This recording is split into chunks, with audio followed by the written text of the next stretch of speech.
വെള്ളരിക്ക ആരോഗ്യത്തിന് നല്ലതാണെന്ന് എല്ലാവർക്കും അറിയാം. വെള്ളരിക്കയുടെ ഗുണങ്ങൾ എന്ന് പറയുന്നത് ഉയർന്ന അളവിൽ പൊട്ടാസ്യം അടങ്ങിയിട്ടുണ്ട്, ക്ഷീണം വളരെ പെട്ടെന്ന് മാറാൻ സഹായിക്കും. വൈറ്റമിൻ കെ അടങ്ങിയിട്ടുണ്ട്. വൈറ്റമിൻ കെ നമ്മുടെ ശരീരത്തിൽ രക്തം കൂടുതൽ ഉണ്ടാകുന്നതിനും ഫ്രഷ് ബ്ലഡ് ഉണ്ടാകുന്നതിനും സഹായിക്കുകയും ചെയ്യും. ഇതുകൊണ്ട് തന്നെ നമുക്ക് ഈ രക്തക്കുറവുള്ളവർക്ക് നമ്മൾ അയൺ അടങ്ങിയ ഭക്ഷണങ്ങൾ കഴിക്കുന്നതിൻ്റെ ഒപ്പം തന്നെ വെള്ളരിക്കയും കഴിക്കാനായിട്ട് മറക്കരുത്. മൂന്നാമത്തത്, ഇതിനകത്ത് കുക്കുർബിറ്റാസിൻ എന്ന് പറയുന്ന ഒരു ആന്റി ഓക്സിഡന്റ് അടങ്ങിയിട്ടുണ്ട്.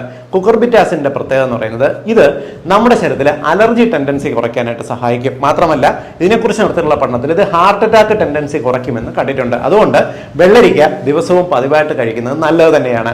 നിങ്ങൾക്ക് അമിതമായി വിശപ്പുണ്ടാകുന്ന ടെൻഡൻസി മാറ്റാൻ സഹായിക്കും, പ്രമേഹ രോഗം കൺട്രോൾ ചെയ്യാൻ സഹായിക്കും, നിങ്ങൾക്ക് കൊളസ്ട്രോൾ കുറയ്ക്കാൻ സഹായിക്കും. ഇതെല്ലാം നല്ലത് തന്നെ. പക്ഷേ വെള്ളരിക്ക കഴിക്കുമ്പോൾ നമുക്ക് ഇതിനകത്തുള്ള ഗുണങ്ങൾ കിട്ടുന്നതിന് തൊലിയോടുകൂടി കഴിക്കണം. കാരണം തൊലിക്കടിയിലാണ് ഇതിനകത്തുള്ള ആന്റി ഓക്സിഡൻസും വൈറ്റമിൻസും അടങ്ങിയിട്ടുള്ളത്.